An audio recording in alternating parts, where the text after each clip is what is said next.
Hey YouTube, how's it going? So, what is trans and transgender and genderqueer? What does the asterisk mean? How do we talk about transgender identities? What are the different transgender identities? That's what we're going to be talking about today. Hi, I'm Dr. Rachel McKinnon, making gender make sense. Let's get started. So the first thing I want to talk about is the relationship between different transgender identities and the type of language that we have to talk about them in general before we get into the specifics. So some of you may have noticed sometimes you will see the word trans with an asterisk on it. I wonder what that meant. Well, this is meant to be the umbrella term of different transgender identities. The term trans and then the asterisk comes to us from computer programming. When you want to search for a term with one word and you want the search to return all the different ways that we could complete that word, you use an asterisk. So if you want to search for trans, transgender, transsexual, transvestite, you can put in trans with an asterisk and it will return all those different answers. So some people have adopted trans with the asterisk to do that sort of work linguistically, to have a way to quickly say that, look, we're talking about all the different types of transgender identities. In the past, the word transgender did that work. But some people actively identify with the term transgender, so we want something else to act as the umbrella term. So let's take a look at what goes under that umbrella. So this image from the gender book is one that I really like, and the way to think about the umbrella of transgender identities is to refer to it as something encompassing any individual who crosses over or challenges their society's traditional gender roles and or expressions. And then there are just lots of beautiful ways that this can happen. So we could have, say, butch women in the lesbian communities, you can have effeminate men, you can have androgynous persons, but more typically when we start thinking about trans people, we mean bigender people, agender people, trans people, genderqueer people, genderfluid people. One of my favorites is the gender fuckers, and we'll be talking about all these different ways of being trans. There's some controversy about whether to include people like crossdressers, drag queens, drag kings under the transgender umbrella. I just want to point out that this is a topic of controversy. I'm not going to come in and weigh in either direction. As with all things, and I've said this in other videos, there is debate over what we should include under the gender umbrella. So let's start by talking about this term transsexual. I think it's important to start with the gender binary. What we mean by this is that there are thought to be two and only two genders, men, women, or male and female. And some people are born being assigned one of those binaristic genders, say boy, but they grow up identifying with the other binaristic identity, say woman. And this is typically what we use the term transsexual to describe. Now, there's an issue with this term. Recently, some people are moving away from it. I'm one of those people. It has a heavily medicalized history. Transsexual people were generally expected to undergo physical transformation. So hormone therapy, genital surgery, so on and so forth. But not all trans people who we used to describe under the term transsexual want or certainly can afford medical treatments, particularly in countries that don't cover them, generally like the US. So in its place, we have dropped the sexual part of transsexual and we just use trans without the asterisk. So trans with the asterisk is still the umbrella term. Trans without the asterisk is meant to replace transsexual without that sort of medicalized baggage. The next one up is genderqueer people. Now, in the previous video when I talked about the term queer and queer identities, some people adopt the term queer when they know they're not heterosexual, but they're not really super interested in adopting a label. Maybe they're not interested in precisely tying down where their sexuality is. This is a good way to think about genderqueer people. Many times, genderqueer people say, well, my gender's kind of over there. It's not entirely clear where it is, and it's not important to me to clearly tie down where it is. It's sort of fuzzy where my gender is. It might incorporate different aspects of masculinity and femininity, and this might shift over time, but they identify in that sort of fuzzy way. Another group of people identify as gender fluid. So these people, rather than having a relatively stable gender identity, even if it's in a fuzzy area, gender fluid people move in and out of masculinity and femininity. Now, they might do this within a given day, they might do it day to day or week to week, but their gender isn't fixed and it's moving in and out of masculinity and femininity. Sometimes we want to talk about people's gender in relationship to the gender binary. Some people explicitly opt out of having clearly binaristic gender identities.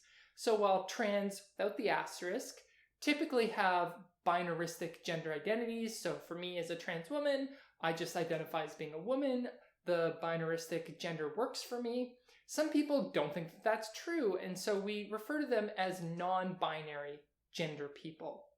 So genderqueer people often identify as not being within the gender binary, as somehow outside of it, with their own unique mix of the binary features into a non-binary identity. Other people identify as not having a gender at all, and we refer to these people as agender. Bigender people identify as having aspects of both masculinity and femininity. So they incorporate the gender binary into themselves as one person, right? They identify as both men and women into one person. The next few are a little bit controversial about whether we should include them under the trans umbrella. The first are crossdressers. So typically crossdressers have a given assigned gender identity at birth. They grow up typically accepting and agreeing with that gender identity, but they enjoy sometimes wearing clothing of a different gender and in some cases adopting a full persona in a different gender. But for the most part, not always, they still retain an identity of their birth assigned gender. An outdated word that we would use for crossdressers that connotes a kind of sexual gratification from dressing in another gender's clothing is transvestite. This is a term that is generally no longer used, especially since it has a medicalized fetishistic connotation that people don't tend to like. Another category are drag queens and drag kings. Now, sometimes people perform drag as a way to start their gender exploration and they find themselves to be trans later in life. So it's important to not push away drag queens and drag kings from the trans community. However, there is a very troubling conflation in popular understanding of trans people as merely drag. So in drag, you are often adopting the more over-the-top, the stereotypical characteristics of a given gender, and in an explicitly performative way. And that's great. It's fun to play with gender, but it becomes problematic when people treat trans people's real gender identities as merely a performance, as merely drag. Finally, one of my favorite terms, and I'm always happy when I get this into a publication, is the gender fucker. So gender fuckers really want to mess with your understanding of gender and embodied gender identities, gender expressions and ways of being. So you might have, for example, a masculine person with a beard, but full-on beautiful makeup. Or you could have a woman who chooses to wear a beard, right? These people are just out there to really force us to confront the assumptions that we have about gender and bodies. So gender fuckers are the most playful, it seems to me. So that's a really quick rundown of the different types of trans identities. I don't mean for that list to be exhaustive. Also, like I said, there's controversy about who we include under the gender umbrella, and I don't think it's all that important to focus on boundary policing.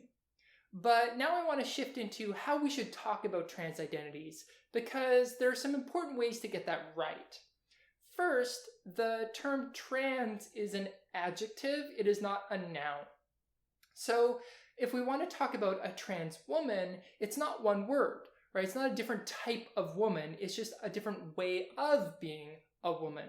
So trans women are women, but we add the trans as an adjective as a way that we would do with race. So white woman is not just a different type of woman, it's not one word. White woman isn't a noun. White is an adjective that we put in front of the noun woman. That's the same for trans. Trans is an adjective, not a noun. So it's trans woman, 2 words. This also means that we don't talk about trans people in terms of a trans or a transgender or transgenders. Those would be nouns, but they're not nouns. They are adjectives. So in order to be grammatically correct, we would say a trans person, a trans woman, or transgender people. Okay? So it's important to really understand that trans and the various trans identities are not nouns, they are adjectives. This can be kind of confusing sometimes because it's not always clear that trans or transgender or the various different ways of being trans acts in the same ways other LGBTQIAPD terms. So lesbian, for example, is a noun. There are lesbians. You can talk about a lesbian in ways that you wouldn't say a trans or a transgender. It's also important not to talk about the ED form of the word transgender, so we don't say transgendered. In this way, I like to talk about lesbian because we don't talk about people being lesbianed. We talk about people who are lesbians. In the same way, we want to talk about transgender people, not transgendered people. Although, I must admit, maybe being lesbian does sound kind of fun. One thing about the language about trans people that I want to bring up is increasingly I support a move away from talking about people who identify as a woman or identify as a man or identify as genderqueer. Instead, I prefer to just talk about what they are, not what they identify as. So trans women, while they identify as women, it's just better to talk about trans women are women.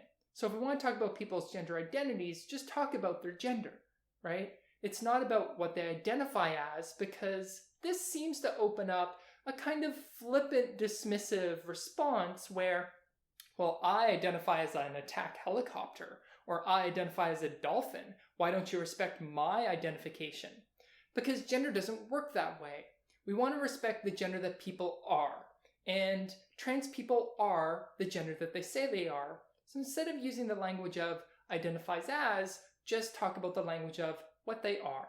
So that's a really quick rundown of the different types of trans identities that there are and some of the relationship between them. Now, next time I want to get into how to talk about trans people in terms of their pronouns and in terms of their names through a transition, and some of the pitfalls that people have when we want to talk about our trans friends and colleagues. Hey, thanks for sticking around. I hope that video explained some concepts for you.